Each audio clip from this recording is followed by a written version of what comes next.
তারা জীবিত, কিভাবে জীবিত এটা তোমাদের সোচ সমাজের বাইরে। জীবনী চালু হয়ে গেল বাবা। আমার মা বোনেরা যারা আসেন নাই তাড়াতাড়ি আসুন, কারণ আজকে কোনো ভূমিকা দেওয়ার টাইম নেই। কাজে আপনারা তাড়াতাড়ি আসুন আর বসুন। কাল বলেছিলাম কমছে বাড়ছে ভাই, যে হযরত ইমাম মুসলিম রাদিয়াল্লাহু তাআলা আনহু তিনি হযরত হানি রাদিয়াল্লাহু তাআলা আনহুর বাড়িতে তিনি অবস্থান করছেন। বাস এতটুকু বলে কালকে 12:30 বেজেছিল। এবার বাবা এজিদের কানে একটা খবর চলে গেল। মা বোনেরা কান্দেন, এদিকে খেয়াল করবেন। কি কথা গেল? যে হুজুর, কুফা শহরে বর্তমানে এখন দুটো দল। বলল কেমন দুটো দল? একটা হলো হুসাইন জিন্দাবাদ, আর একটা হলো এজিদ মুর্দাবাদ। এজিদ বলল তার মানে আমার তরফ থেকে সেখানে একজন গভর্নরকে বসা হয়েছে।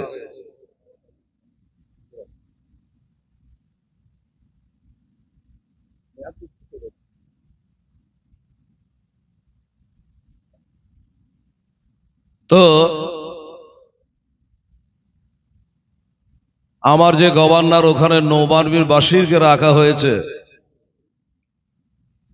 সে কি আমার কাজ করে না? কিন্তু বাবা গো, মা বোনেরা, এই নোমান বিন বাশির লোকটা আশেকে রসুল ছিল, দাওয়ানাই মুস্তাফা ছিল, আমার হুসাইনকে মাননেওয়ালা ছিল। তো এই লোকটা বলে শুনুন, ওই কুফা শহরে ইমাম হুসাইনের একটা চাচার বেটা, চাচাতো ভাই এসেছে, আর দলের দলে মানুষ হুসাইনের নামে তার কাছে বায়াত হচ্ছে। তাই নাকি? বললে হ্যাঁ। উপায় উপায় হলো একটাই হুজুর, ওই যে গভর্নর রেখেছেন নোমান বিন বাশিরকে, ওখান থেকে ওকে সরিয়ে দিয়ে এমন একটা লোককে গদিতে বসান যার দিলে দয়া মায়া নাই, কঠোর পাথর বরাবর দিল, তলোয়ার চালাতে পারে, এই রকম একটা মেজাজি লোককে ওইখানে বসান। এখন এজিদ দেখলো যে কথা তো ঠিকই, কিন্তু কাকে এখন হঠাৎ পাওয়া যায়? তো আমার মা বোনেরা, ভাইরা, হঠাৎ করে মনে পড়ে গেল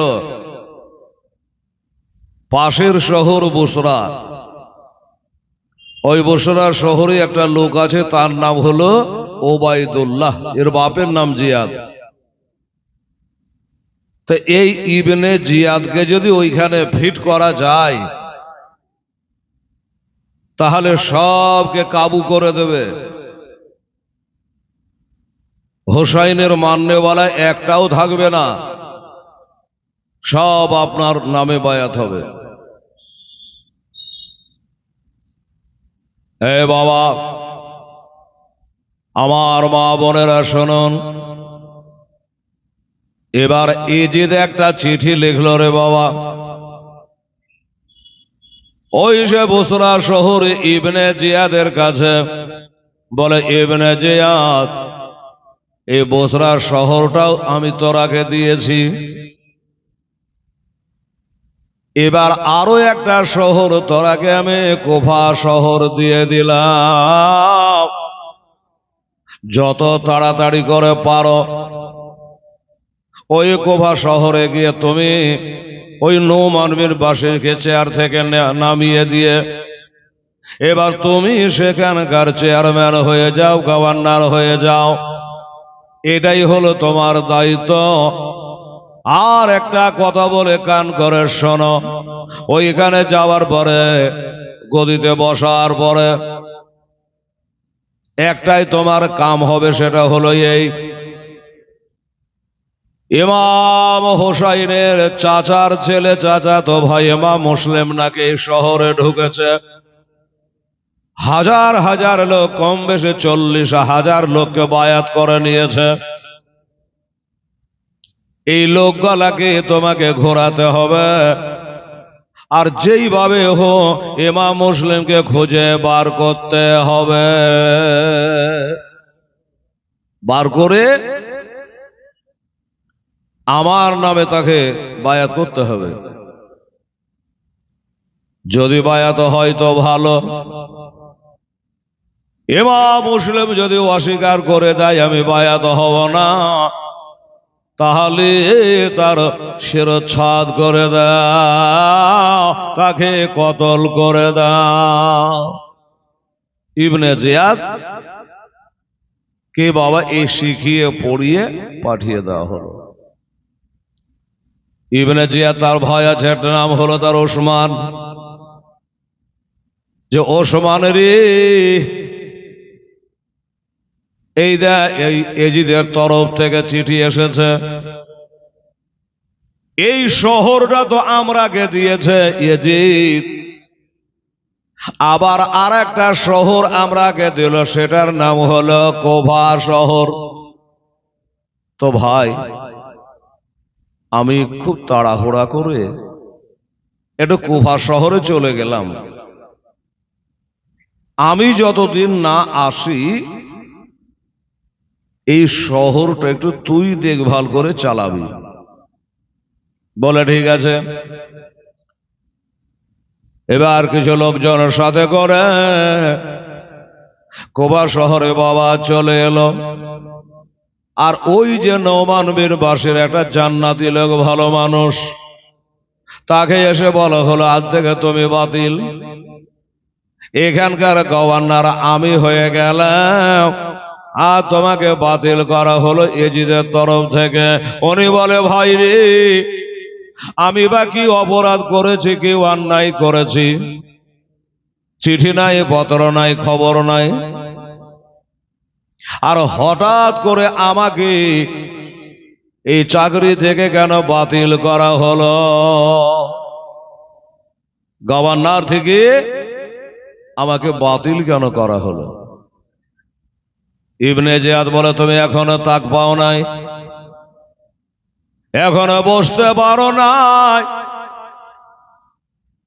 তুমি এজিদের নুন খাও আর হোসাইনের গুণ গাও। তুমি এখানকার থাকা সত্ত্বেও ইমাম মুসলিম 40,000 লোককে বায়াত করলো কি করে এজিদের বিরুদ্ধে, হোসাইনের পক্ষে। এই জন্য তোমাকে এখান থেকে সরানো হলো। তোমার হাতে কি তলোয়ার ছিল না, লোকজন ছিল না, গ্রেফতার করতে পারো নাই, তার শিরচ্ছেদ করে দিতে পারো নাই, শহীদ করে দিতে পারো নাই। আমার নুমান বিন বাশির বলে ভাই ও কথা বলো না, পাপের কথা বলিও না। আরে যাদের কালেমা পড়ে আমরা মুসলমান হয়েছি, সেই নবীর ঘরের সন্তানকে তুমি কতল করার সাজেশন দিচ্ছ? দরকার নেই। যেই চেয়ার আমার হোসেনের সম্মান করে না, আমি ওই চেয়ারে বসতে চাই না। আমার গভর্নরি করার কোনো দরকার নেই, ছেড়ে দিলেন। এবার ইবনে জিয়াদ বাদশাহ হলো কুফা শহরের। প্রথম কাজ হলো ইমাম মুসলিমকে ধরে বাবা জিজ্ঞাসা করা, কিন্তু ইমাম মুসলিমকে খুঁজে খুঁজে খুঁজে খুঁজে পাচ্ছেন। উনি কোথায় আছে আপনারা কাল বলেছি, আজও বললাম। তিনি একটা জান্নাতি লোক, সর্দার, নাম করা ব্যক্তি। হযরত হানি বিন ওরওয়ার বাড়িতে রয়েছে। এরা কেউ জানে না, এত চেষ্টা করে ঢোলাই দিয়ে আওয়াজ করে বাবা। ইবনে জিয়াদ লোক দিয়ে প্রচার করে দিল, কুফাবাসীরা শোনো, এই কুফাবাসী শোনো, ইমাম মুসলিমকে যারা বাড়িতে লুকিয়ে রাখবে, ছকিয়ে রাখবে, তার কিছু রাখবো না। নাম আমার ইবনে জিয়াদ, তাকে জিন্দা রাখবো না। গোটা শহর জুড়ে এলান করে দেওয়া হলো। তারপরও কাজের কাজ হলো না, ধরতে পারল না। আমার মা ফাতেমার ঘরের সন্তান গো, আমার নবী মুস্তাফার ঘরের সন্তান রে বাবা, খুঁজে খুঁজে হয়রান পেরেশান। কোথায় আছে, কোন দিকে আছে, খুঁজে খুঁজে পায় না।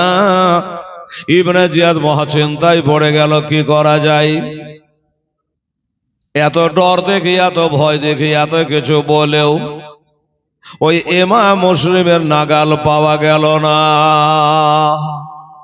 কি হবে এখন?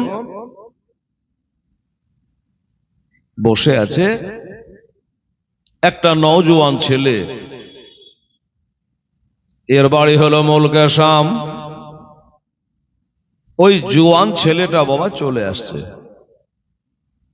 তো ইবনে জিয়াদ জিজ্ঞাসা করে, বাবা একটু কাছে আই তো বাবা, আমার একটা কাজ করে দিবি। ছেলেটা বলল, কি কাজ বলুন তো? বলে, এই দেশে ইমাম হুসাইন রাদিয়াল্লাহু তাআলা আনহুর সতলা চাচতো ভাই ইমাম মুসলিম এসেছে, এত বলে কেহ কোথায় আছে, কার বাড়িতে আছে, কোনো খবর নাই। এই খবরটা যদি বাবা এনে দিতে পারিস, আমার খুব উপকার হয়। না হলে এজিদ আমাকে গভর্নর রাখবে না। ওই জোয়ান ছেলেটা বাবা, এর বাড়ি হলো মুলকে শাম। এ বললে যে, হুজুর শুনেন, এই জাসুসি করা, গোয়েন্দাগিরি করা, আসামি ধরা, এটা হলো আমার বাঁ হাতের খেল, তাই নাকি? বলে, হ্যাঁ, আমাদের বংশ পরম্পরার এই গোয়েন্দাগিরি করার কাম আমরা করি। ও যদি সত্যবাক জমিনের তলেও থাকে, আমি খুঁজে বাহিরকে করবই, খবর আপনাকে দেবই। বাবা তোর মতো লোকেরই দরকার, একটু করে দে না বাবা খোঁজটা। বলে, হুজুর কিছু খরচা আছে। কেমন খরচা? বলে, 3000 টাকা লাগবে। টাকা আমি খাবো না, ওই টাকাটা সাথে করে নিয়ে যাব, আর ওই টাকাটা ইমাম মুসলিমকে দিয়ে তার হাতে আমি বায়াত হব, না হলে ধরা যাবে না। বাদশার কি টাকার কমি? 3000 টাকা ওই মুলকের শামের ছেলেটার হাতে দিয়ে দিল। বের হয়ে গেল ইমাম মুসলিমকে খুঁজতে। তো জিজ্ঞাসা করছে ইবনে জিয়াদ, হ্যাঁ রে বাবা, তোর নামটা তো জিজ্ঞাসা করা হইল না। তোকে 3000 টাকা দিলেন, তুই যদি আর না ঘুরে আসিস তো আমার আর কিছু করার নেই, তোর ঠিকানাটা বল। বলে, লিখলেন, বাড়ি হলো মুলকে শাম, আমার নাম হলো মক্কেল গোলাম। লিখে নিল। ঠিক আছে, এবার যা, একটু চেষ্টা করবি যত তাড়াতাড়ি হয়। বলে, কোনো টেনশন করবেন না।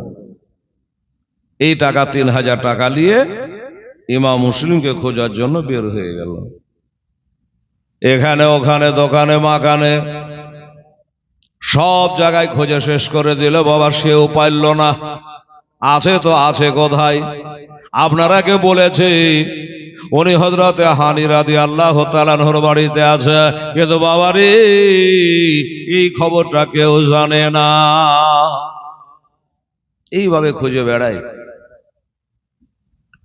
ছেলেটা বললো যে আমি বড় বড় কথা তো বলে 3000 টাকা নিয়ে নিলাম,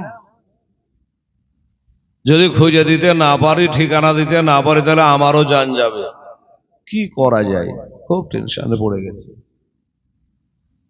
তো ওই ছেলেটা একদিন মনে করল, সব জায়গায় তো দেখলাম, আচ্ছা এই কুফার জামে মসজিদটা একবার দেখলে কেমন হয়? খোদার ঘরে তো আর মিথ্যা কথা বলবে না, না হয় কাউকে জিজ্ঞাসা করে নেবো, তাও ভালো। এবার মসজিদে যাওয়া আসা চালু। মসজিদে যায়, নামাজ পড়ে, নামাজ পড়ে না পড়ে, কত জায়গার মানুষ পড়ে, নামাজ পড়ে সব বাড়ি চলে যায়। কিন্তু বাবারে একটা ব্যক্তি মসজিদের এক কর্নারে বসে বাবা সে আল্লাহর ইবাদত করছে, তাসবিহ তাহলিল করছে। মুআজ্জাজ এবার যখন ওইখানে আল্লাহ বিল্লাহ করছে, তো মনে করে যে এই লোকটাকে জিজ্ঞাসা করা দরকার। কি জিজ্ঞাসা করা? যে এই গ্রামে ইমাম মুসলিম কার বাড়িতে আছে, ওই লোকটাকে জিজ্ঞাসা করবো। আশা করি হাতে তসবিহ নিয়ে মসজিদ ঘরে মিথ্যা বলবে না। সবাই তো চলে গেল, দেখে এক পা দুপা করে যায়, গিয়ে পাঁজরে বলে বসে বলে, চাচা তসবিহ গনতে গনতে বলছে, কি হলো রে বাছা? বলে, চাচা গো, আমার বাড়ি অনেক দূর মুলকে শাম, আমি একজন গুনহাগার পাপী গো চাচা, আসমানের নিচে জমিনের উপরে আমার মতো গুনহাগার আর কেউ নাই, তাই আপনাদের কুফাতে আসলাম। খবর পেলাম এই দেশে আমার নবীর ঘরের একটা আওলাদ, মা ফাতেমার ঘরের একটা সন্তান ইমাম মুসলিম রাদিয়াল্লাহু তাআলা আনহু নাকি এসেছে। কোথায় আছে, কার বাড়িতে আছে, খুঁজে খুঁজে পাচ্ছে না গো চাচা, একটু দয়া করে বলে দেন। লোকটা বললে, বাবা তোকে বলে দিব না দেবে সে আমার ব্যাপার, শোন। মসজিদে মেলা লোক নামাজ পড়লো, আর ওই নামাজ পড়ে বাহরুর করে সব বেরিয়ে চলে গেল। ওরাকে জিজ্ঞাসা করলি না, আমাকে নিয়ে টানাটানি। ওরাকে জিজ্ঞাসা না করে আমাকে জিজ্ঞাসা করছিস কেন? এই ছেলেটা ভাবছে বেটা তো বলবে না, লাগছে যা মেজাজ। তবে আমার একটা জিনিস জানা আছে, সেটা কি, যে এই কুফা শহরের মানুষেরা খুব পদের লোভী, খুব পদের লোভী। দোস্ত বুজুর্গ, তাই ওকে একটু টুপি পরাচ্ছে যে চাচা শুনুন, অনেক লোক নামাজ পড়লো ঠিক আছে চলে গেল, আপনি বসে আল্লাহ আল্লাহ করছেন। আমি একটু লক্ষ্য করলাম চাচা গো, যে আপনার মতো বড় নামাজি পরহেজগার আমার নজরে পড়ল না। এই লোকটা দেখছি আমাকে যখন এত বড় করছে, বলতেই হবে। তাছাড়া আপনার চেহারাতে বলছে চাচা আপনি আলে রসুলকে, আমার নবীর বংশধরকে আপনার মতো ভালো কেউ বাসে না। এইসব দেখে আপনাকে জিজ্ঞাসা করলাম, এরও জানা থাকলে বলেন। আর যেই বলেছে বাবা ওই পদের লোভী লোকটা বলল, তাই তো আমাকে বড় নামাজি বলল, পরহেজগার বলল, এত যখন বড় করলে তো বলেই দি। বলে বাবা শোন, ইমাম মশলা কার বাড়িতে আছোটা আমার ভালো করে জানা। মক্কেল গোলাম বলছে, হায় রে কুফার মানুষ, তোকে একটু বড় করেছি আর তোর মনটা গলে গেল, বলার লেগে রেডি হয়ে গেল। আচ্ছা চলো বাবা, কার বাড়িতে আছে দেখো, বলে কাম নয়, আমি স্বয়ং তোর সাথে সাথে গিয়ে ওই বাড়ির গেটে পৌঁছে দেব বাবা। এত যখন আমাকে বড় করে সম্মান করলি, এবার নিয়ে গিয়ে বাবা বাড়ির গেটে পৌঁছাইয়া দিয়ে বলল, বাবা রে, এই বাড়ি বলার নাম হযরত হানি রাদিয়াল্লাহু তাআলা আনহু। দরওয়াজা খাটকাটা, বাড়িওয়ালা বের হয়ে আসবে, তুমি যেভাবে পারো কথা বলো, ভিতরে যাও, আমার ডিউটি শেষ, আমি চলে গেলাম বাবা। ঠিক আছে যান। ও তো আমরা চলে গেল তসবিহ হাতে করে। আরবিতে বাবুর মানে দরজা। ওই দরজায় বাবা যখন খাটখাট করে বাড়ি দেয়, বাড়িওয়ালা হযরত হানি রাদিয়াল্লাহু তাআলা আনহু বলে, সমাতে আবার কে এলো দেখি। দরজা খুলে দেখছেন বাবা গো, এই ছেলেটাকে তো কোনোদিন কোথাও আমি বাজারে হাটে দেখে নাই, কোথায় যে বাড়ি, কি যে খবর। এই বাবা, কারে চাই, কি জন্য দরওয়াজা খাটখাটাচ্ছ? বলে হুজুর আপনার নাম হযরত হানি। বললে হ্যাঁ। শুনতে পেলাম হুজুর আপনার বাড়িতে নবী ঘরের একটা সন্তান আছে, ইমাম মুসলিম তার নাম। যদি আছে চাচা, অস্বীকার করবেন না, আমান করবেন না, মিথ্যা বলবেন না। আমি মানুষটা খারাপ না, আমি বড় গুনাহগার, হাজার হলো নবী ঘরের সন্তান, আমি তার হাতে হাত দিয়ে তওবা করব, বায়াত হব। বিশ্বাস করে, এই দেখেন আমার কাছে 3000 টাকা আছে, ওই যে ইবনে জিয়াদ দিয়েছিল, এই টাকা 3000 ওনাকে দেব, আর ওনার হাতে হাত দেব। এই জন্য খুঁজে খুঁজে কোনো মতে পাই না, লোক মুখে জানলাম আপনার বাড়িতে আছে।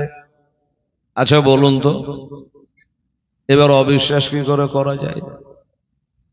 এই যে ধরতে এসেছে, এই যে গোয়েন্দা, এই যে সিআইডি, গায়ে তো আর লেখা নাই। এবার তার কথাই বাবা মজে গিয়ে, তার কথাই ভুলে গিয়ে দরজা খুলে দিল। আমার হুজুর ইমাম মুসলিম যে ঘরখানে বসে আছে রে আমার মায়েরা, ওই ঘরে বাবা পৌঁছায় দিল। এবার বসে চোখের পানি ঝরাইয়া অভিনয় চালু করেছে বাবা, আর ওই টাকা 3000 বার করে সামনে দিল। হুজুর লেন, আমি বড় গুনাহগার, আপনার কাছে তওবা করার জন্য এসেছে হুজুর, আমাকে মুরিদ করলেন। মুরিদ তো করে নিল। এবার মুরিদ করে নিয়াম, আসলে তো মুরিদ হতে আসেনি, ধরবার জন্য এসেছেন বাবা সিআইডি। ডানে দেখে, বামে দেখে, আগে পিছে দেখে, সব কিছু যখন দেখা হয়ে গেল, এবার বলে হুজুর আমাকে ছুটি দেন। আপনার যেমন পীর সাহেবকে বলেন হুজুর বাড়ি যাব, ছুটি দেন। উনি বলল হুজুর আবার আসবো, দেখা হবে, আমাকে ছুটি দেন, এখন আমি যা।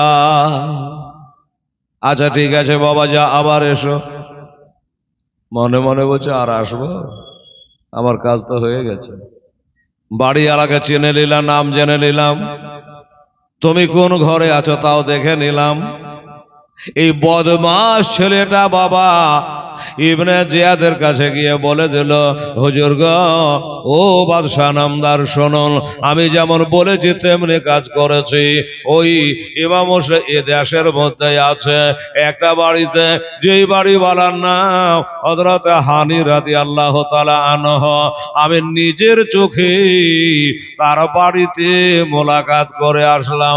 আর আপনি যে ওই 3000 টাকা দিয়েছিলেন, আমি সেটাও তাকে দিয়ে এসেছি। তা হুজুর, তাহলে আমার কাজ শেষ। আমার কাজ ছিল খালি কোথায় আছে, কার বাড়িতে আছে বলা, বলে দিলাম। এবার আমার ডিউটি শেষ, আমি একটু বাড়ি যাই। ইবনে জিয়াদ বলে, তোর বাড়ি যাওয়া হবে না। কেন? আমার ডিউটি হয়ে গেল, বাড়ি যাওয়া হবে না কেন? বললো, তোর কাজ আছে আমার বাড়িতে, খাওয়া দাওয়া কর আর পাশের ঘরে আরাম কর, তোর কাজ আছে। ছেলে বলে, আমার কাজ আছে? আমি তো কাজ খুঁজে পাচ্ছি না, কি কাজ আছে? আচ্ছা দেখা যাক। খাওয়া দাওয়া করে থাকে।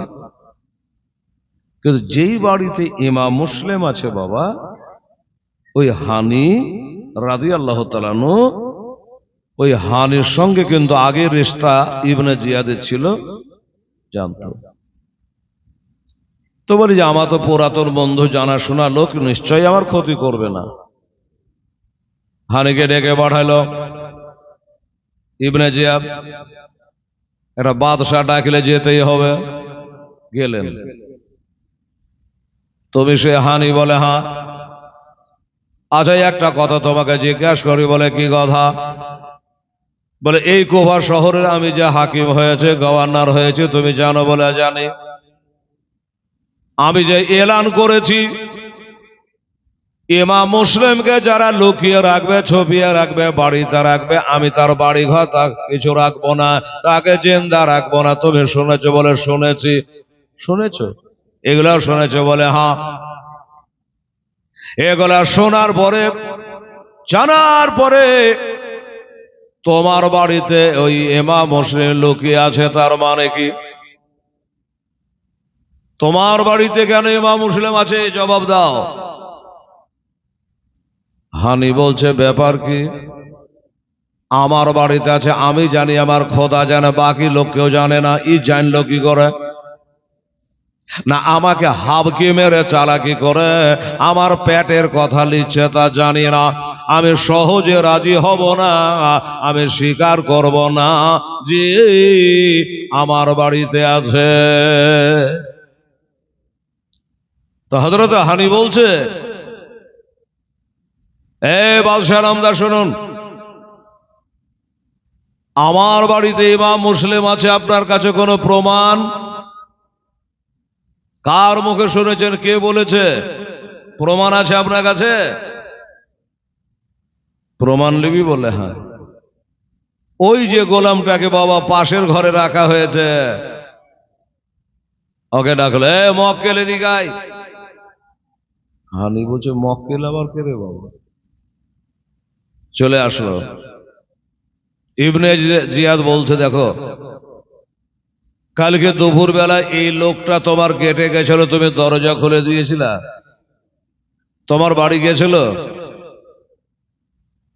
এত বড় কি আর ডাহা মিথ্যা কথা বলা যায় চোখে চোখে তাকিয়ে?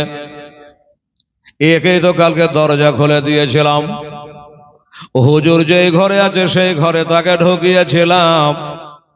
আহারে, আগে যদি জানতা তুই সিআইডি ছিলি রে, ওই আমার বাড়ির কথা এখানে এসে তুই বলবি, তোকে বাড়িতে ঢুকতে দিতাম না রে। এবার চোখে চোখে তাকিয়ে বাবা মিথ্যা বলা আর গেল না। তখন হানি বলে, দেখুন, ইমাম মুসলিম রাদিয়াল্লাহু তাআলা আনহু আমার বাড়িতে আছে, এটা কথা সত্য, কিন্তু আমি ওনাকে দাওয়াত করে জিয়াভত দিয়ে আনিনি। ও ছিল মুক্তার সাকাফির বাড়িতে, রাতের বেলায় এসে আমার বাড়িতে আশ্রয় নিয়েছে। হাজার হলো নবী ঘরের ছেলে, আমি একটু জায়গা দিয়েছি, নাই করি, অন্যায় করেছি করি, আমি ওকে জায়গা দিয়েছি। যাক, যদি আমার অন্যায় হয় আমাকে একটু সময় দেন বাদশাহ নামদার, আমি বাড়ি যাই, বাড়ি যাওয়ার পরে ওনাকে আমার বাড়ি থেকে বিদায় করে দেব, আর তো কিছু বলার নেই। ইবনে জিয়াদ বলে তোর বাড়ি আর যাওয়া হবে না, মারতে আরম্ভ করলো। অথচ পিছলে বন্ধুও ছিল বাবা, একটা মহব্বত ছিল, সব বাদ দিয়ে একদম লহুলাহান করে দিয়েছে, রক্তাক্ত করে দিয়েছে, মেরে মেরে রে বাবা। এবার লাস্টে তাকে একটা অন্ধকার জেলের মধ্যে ভরে দেওয়া হলো হানিকে। মা বোনেরা কিছু বুঝছেন কি? হানি কি করেছিল? ওই যে ইমাম মুসলিমকে বাড়িতে থাকতে দিয়েছিল, তাই অপরাধ মনে করে ওকে জেলে ভরা হলো।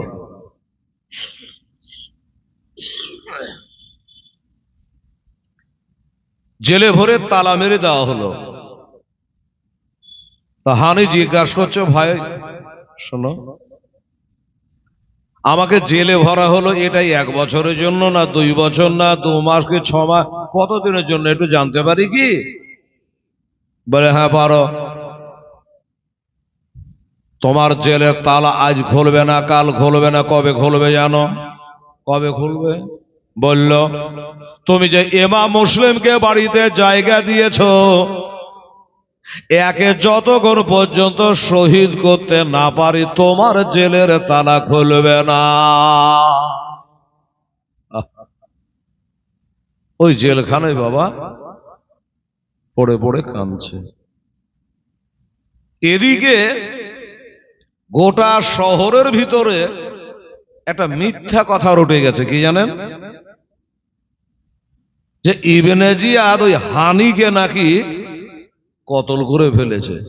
আমি কি বললাম? একটু মারা ধরা করে রক্তাক্ত করেছে, কিন্তু মার্ডার করে দেয়নি, কিন্তু কথাটা রটে গেছে যে ওনাকে কতল করে ফেলেছে। আর কি বলবো রে বাবা, রে বাবা, একটা দেশের ভালো মানুষকে যদি কেউ ধরে মারে, সবাই তার দিক থেকে বলবে লোকটা খুবই ভালো ছিল এবং দেশের সর্দার ছিল। এলাকার যত মানুষ বাবা, হাজার হাজার মানুষ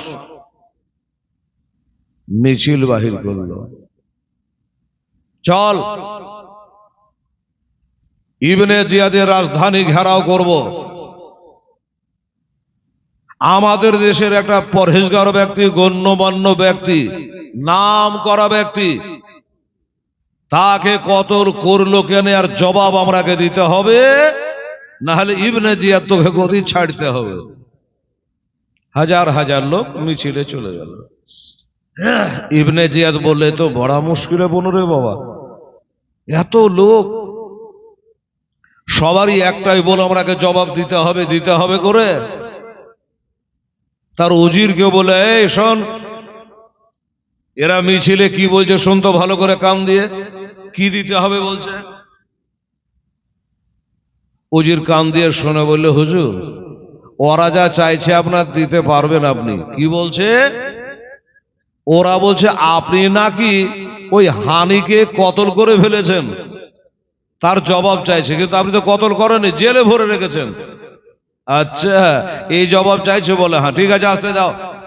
মিছিল চলে আসলো, কাছাকাছি হলো। ইবনে জিয়া চিৎকার মেরে বলে, শোনো এ মিছিলওয়ালারা, কান করে শোনো, আর হই হই করতে হবে না, বন্ধ করো তোমাদের মিছিল। কে তোমরাকে বলেছে আমি হানিকে কতল করে ফেলেছি? কার মুখে শুনেছ? শোনা কথা বলে মিছিল বাহির করে দিয়েছ? ওনাকে যদি তোমাদের দেখাতে পারি, দেখান, কোনো ব্যাপার না, দেখিয়ে দেন, আমরা জানি যে কতল করে দিয়েছেন, তাহলে ওনাকে দেখান। বাদশাহ বলে, এত হাজার হাজার লোক আমার জেলে আটবে না।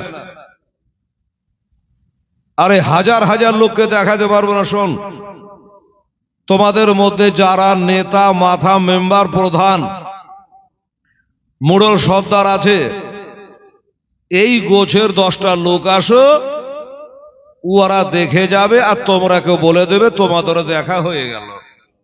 ঠিক আছে, তাই হলো। এই সর্দার সাহেব, এই মোড়ল সাহেব, এই মেম্বার সাহেব, আপনারা যান দেখে আসেন, এসে আমরাকে বলেন। ঠিক আছে, এবার গেল, জেলের জানলা দিয়ে দেখা হলো, জেলে পড়ে পড়ে বাবা কাঁদছে। এই মা বোনেরা ভাইয়েরা, জেলখানে পড়ে পড়ে হযরত হানি রক্তাক্ত হয়ে ভাই, খাওয়া নাই, পিয়া নাই, ঘুম নাই, আরাম নাই, বিশ্রাম নাই, পড়ে পড়ে কাঁদছে গো। এবার ওই মেম্বার, প্রধান, মোড়ল, সর্দার এরা নিজের চোখে দেখে নিয়ে লজ্জায় পড়ে গেল যে আমরা কার মুখে কোন কথা শুনে মিছিল বাহির করেছিলাম, কিন্তু না, ওই তো হানি জেলখানার মধ্যে জীবিত অবস্থায় আছে। মিছিল ভেঙে গেল। এরা কেমন দেশের মানুষ একটু বোঝেন তো বাবা। এরা হাজার হাজার লোক মিছিল করে আসলো তরদি দেখিয়ে হানির জন্য, কিন্তু বাবা একটা লোক বলল না আজকে জামিন করে তাকে আমরা জেল থেকে ছাড়িয়ে বাড়ি নিয়ে যাব, নইলে যাব না, এই কথা কেউ বলল না। এবার মিছিল ছত্রভঙ্গ হয়ে গেল। এবার যেদিকে যাবার সব চলে গেল মিছিল, সে ওই দিকে বাবা মাগরিবের আজান হলো ওই কোভার জামে মসজিদে, মাগরিবের আজান হলো। এখন ইমাম মুসলিম বলল, পাড়াতে লোকজন এত কম কেন? একজন বলল, হুজুর সব মিছিলে চলে গেছে, কেউ নাই। আচ্ছা, ওই যে আপনাকে থাকতে দিয়েছিল না যে লোকটা, ওই লোকটাকে মার্ডার করে দিয়েছে নাকি, তাই সব মিছিল করে গেছে, তাই পাড়াতে লোকজন অত নাই। যাই, মাগরিবের নামাজের আজান হলো, একটু জামাতের নামাজটা পড়ে আসছে। লোক কম হোক আর বেশি হোক, মাগরিবের নামাজ পড়তে গেলেন, শহরের লোকজন নাই। তাও হলো কত? কেতাবে লিখছে প্রায় কম বেশি 500 জন মানুষ। মিছিলে যাওয়ার পরও 500 জন মানুষ আমার ইমাম মুসলিমের পিছনে ইক্তেদা করে মাগরিবের নামাজে দাঁড়িয়ে গেল। মাগরিবের নামাজ মুকিমের জন্য 3, মুসাফিরের জন্য 3, ছেলেদের জন্য 3, মেয়েদের জন্য 3 রাকাত ফরজ। এবার মাগরিবের নামাজ 3 রাকাত পড়ে নি, আসসালামু আলাইকুম রাহমাতুল্লাহ, আসসালামু আলাইকুম রাহমাতুল্লাহ। এবার সালাম ফিরে দোয়া করবে রে বাবা, ইমামের আগে দেখেন একটু ঘুরে বসে। এবার ঘুরে যদি বসতেছে, ওই 500টা মানুষের মধ্যে বাবা 5টা মানুষও নাই, একটা মানুষ, সব পালিয়ে গেছে। ইমাম মুসলিম বলে, ব্যাপার কি? আমার 40,000 লোকই বা কোথায় গেল? আর 500 জনা মানুষ নামাজ পড়ছিল, তারাই বা কোথায় গেল? এরা মাটির তলে ঢুকে গেল না আসমানে উঠে গেল? কোথায় চলে গেল? কারে জিজ্ঞাসা করব, কে বলবে? মা বোনের আগো এবার তাকিয়ে দেখছে, যেখানকার মানব মসজিদে ওযু করে, ওই ওযুখানাতে পানির হাউজের কাছে একটা ছেলে বসে আছে, একটা লোক বসে বসে ওযু করছে, আর বাবা ইমাম মুসলিমের দিকে তাকাচ্ছে। তো ইমাম মুসলিম মনে করলেন, কপালে যাই হোক, ওই লোকটাকে একটু জিজ্ঞাসা করব যে ভাই তুই কি কিছু জানিস? এই যে 500টা লোক আবার পিছিয়ে নামাজ পড়তে দাঁড়াইলো, এবার সালাম ফিরিয়ে তুই ছাড়া আর কেহ নাই, তা এরা গেল কোথায়?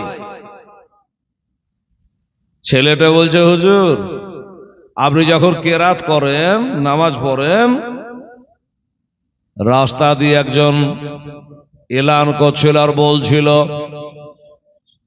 যে ইমাম মুসলিমকে যারা বাড়িতে থাকতে দেবে, আশ্রয় দেবে, তার ডিহিতে ঘুঘু চড়াবে, তাকে মার্ডার করে ফেলবে, তাকে জিন্দা রাখবে না, এইভাবে রাস্তা দিয়ে বলতে বলতে যাচ্ছিল, আপনি ওদিকে কেরাত করছে, আপনার কেরাত শোনা বাদ দিয়া ওইদিকে তাদের কান চলে যায়। কে জানি এবার যদি মাগরিবের নামাজ শেষ করি তাইলে হয়তো নামাজ পড়ে ওদের ধারণা আমার বাড়ি যেতে চাইবে, ও বলবে আমার বাড়ি তোমার বাড়িতে থাকতে দাও। এই বলে যদি জায়গা চায় তাহলে জায়গা দিলে আমার বাড়ি ঘর কিছু রাখবে না, আমাকেও জিন্দা রাখবে না। এই ভয়ে সবাই পালিয়ে গেছে। হুজুর তুমি পালাওনি কেন? বলো হুজুর জামাত ফেল, আমার দেরি হয়েছে হুজুর বাড়ি হানে আসতে, আমার জামাত ফেল। হয়তো ভাবছে যে সবাই তো পালিয়ে গেছে, এই লোকটা এই ছেলেটাই মনে হয় আমাকে খুব ভালোবাসে, ওর লেগে মনে হয় লক করে বসে আছে, আর বাকি পালিয়ে গেছে। ওই যে বক্তারা বকে না মাঝে মধ্যে একটা আউট কথা বলে যে কোন মৌলবী রে বেটি রে, কোন মৌলানা বলে ওয়াজ করে তো চেয়ারে বসে গিয়ে চোখ বন্ধ করে 3 ঘন্টা না পুজলে চোখ খুলবে না। তো 3 ঘন্টা পরে ওই বক্তা চোখ খুলে দেখছে তো বাবা একটা লোক নাই, সব চলে গেছে, কেবল বসে আছে তো এক বুড়ি, ওই বুড়ি লোক করে বসে আছে। তো বক্তা বললে যে যাক সবাই চলে গেছে, যাক আমার ওয়াজ যদি বুঝে, এই বুড়ি বুঝেছে, না হলে তো ও চলে যেত। আল্লাহ তোকে জান্নাত দেখ মা, তুই আমার জালসাটা ভালোই বুঝেছিস, আর তুই একলাই বসে আছিস। তো বুড়ি কি বলছে জানেন? যে বেটা তোর জালসার লেগে আমি বসে নাই, তোর দুয়ার লেগাও তাকিয়া নাই, তো বসে আছো কেন? বলছে হুজুর গো মৌলানা, আপনি চোখও খোলে না, বলতেও পারি না, ওই যে লাল মতো চেয়ারখানা আপনি বসে জালসা করছেন, ওই চেয়ারখানা আমারই, ওই চেয়ারখানা আমারই। আমি খালি আল্লাহ আল্লাহ করছি, একবার চোখ খুলে তাকাই তাহলে ইশারা করো যে উঠো আর চেয়ার খান দাও। আপনিও তাকাচ্ছেন না, চেয়ারও পাচ্ছে না, 500 টাকা চেয়ার ছেড়ে যাব। বক্তা মনে করলে তাহলে তুই আমার মহব্বতে নাই, চেয়ারের লেগে না? বলে হ্যাঁ চেয়ারের লেগে বসে আছি, তোর লেগে বসে নাই। এইরকমই ওই ছেলেটা বলে হুজুর আমি আপনার মহব্বতে বসে নাই, আমার জামাত ছুটে গেছে হুজুর, মাগরিবের নামাজ পড়া হয়নি, নামাজ কাজা করা বড় গুনাহ, এই কারণে আমি বসে আছে। বাবারা আমার মা বোনেরা, ইমাম বলল বাবারে তুই ডরাস না, ভয় করিস না, আমি তোর বাড়ি যেতে চাইব না, তুই তাড়াতাড়ি সময় চলে যে যাকে নামাজটা আদায় কর।